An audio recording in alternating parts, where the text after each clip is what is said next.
First, a disclaimer that contrary to any past suggestions of Polish press and whatnot, I am not part of any kind of, none of the co-authors is any kind of political groups. This is the only affiliation that we have anything to do with this conference, and we're not part of the Zespół Parlamentarny or the government committee or other or KGB or anything else. This study was driven by curiosity, scientific curiosity alone, and we have no any kind of political agenda or any kind of motivation. We started it with a completely fresh attitude towards it and didn't have any kind of preconceived ideas about what happened. Next, finally, that the study that, since I will be saying something in Polish later, I want to make sure that it is clear that the only language that I speak proficiently in technical matters like this is English. So please judge, if you want to make any criticism or constructive kind of comments, whatever, please judge it on the content of the English and don't judge it on something that I might say something in Polish that is technically distorting any kind of meaning or so.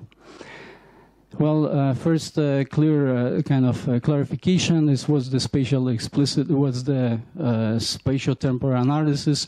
Basically, we look at the various arrangements, patterns, and whatnot in space and trace it over time and see how that's going to change.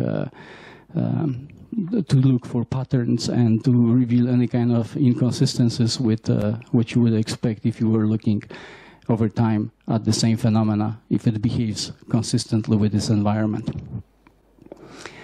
Next, the data sources. I think we covered that already quite a bit because in the past, because this presentation is a continuation. Actually, I'm picking up kind of a topic that we already covered last year, and that had certain findings that actually we found were not very accurate. A little clarification also about the satellite imagery. There is a, these are the different sensors that they are, and by the way, that picture on the 12 that was duplicated was not duplicated by GEO1 but by QuickBird. And QuickBird has a resolution 60 centimeters.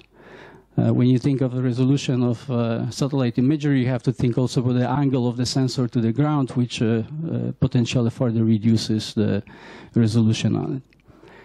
Next, the contents, basically looking at two parts. One, it's I'm going to review briefly what we did last year, and then we'll go over what was this year. And that's going to be a showing the new discovery of new things that were inconsistent. First, we went through different satellite imagery of different time, looked at different changes. That was a satellite imagery from the 5th, right over there. Then it was 11s. Then it was 11s that was supposed to be generally used as the most accurate representation of the site. This is the famous 12 Worldview 2 satellite imagery that is panchromatic plus has 4 other bands. And it is the one that's been used by everybody, starting with the MAC committee and then later with the Polish committee and the Wikipedia and everybody else as the representation of the site. But that is actually inaccurate because it's a later change. There are certain major differences. You don't see it here, but like that part of it.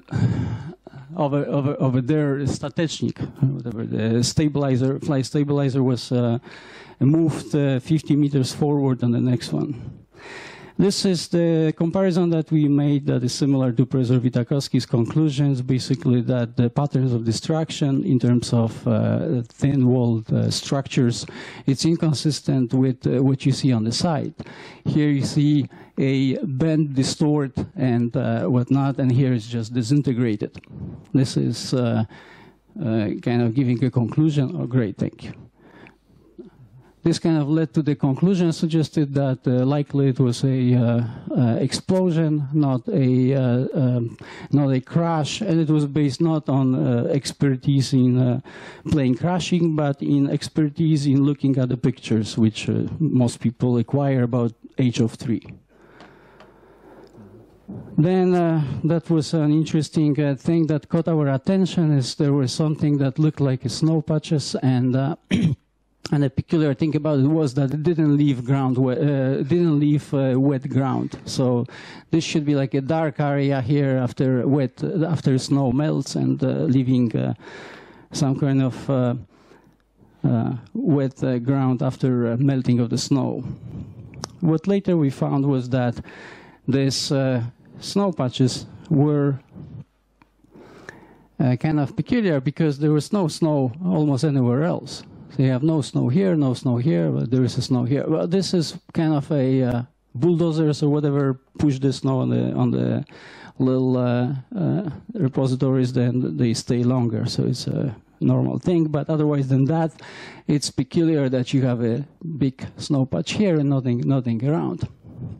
So we look at it a little closer. We looked at a little better kind of description of the pattern, definition of the pattern.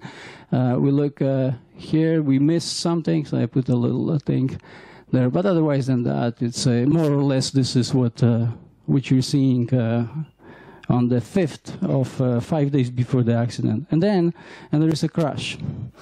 And there's a crash, and you've got something, oh, this is what we missed here. And there is a sort of resemblance that is incredibly kind of unlikely that it happens by coincidence. But at this point, it was hard to really say what it is. We shared it with different scientists, different people. What did they think about it? Surprisingly, the most frequent comment was that, oh, well, this place is somehow maybe prone for having the snow. You know, you get some like cavities in the ground or so on, snow accumulates there and it doesn't melt. So it's something, there could be some places that, and this could be one of them, that it's accumulating snow more more stronger than other places. So that still kind of bothered me, because the real question that I had was, how did that snow attract aluminum? This is an inverted picture. It's kind of easier to see. It's also easier to see that little thing that we missed there, this little hump. But otherwise than that, this is just for looking at this. So the attraction to aluminum, between snow and aluminum, that's something that we figured we won't be able to answer. So we focused on the second question of it. The second question was that whether these locations were indeed likely to be having snow more than any other locations.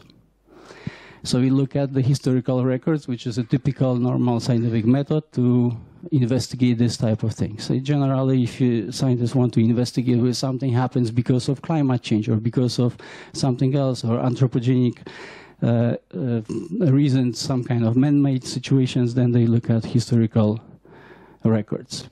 Well, here's one very good picture to start with. It is January 26, about 2 months earlier. And in 2 months earlier, you had snow everywhere.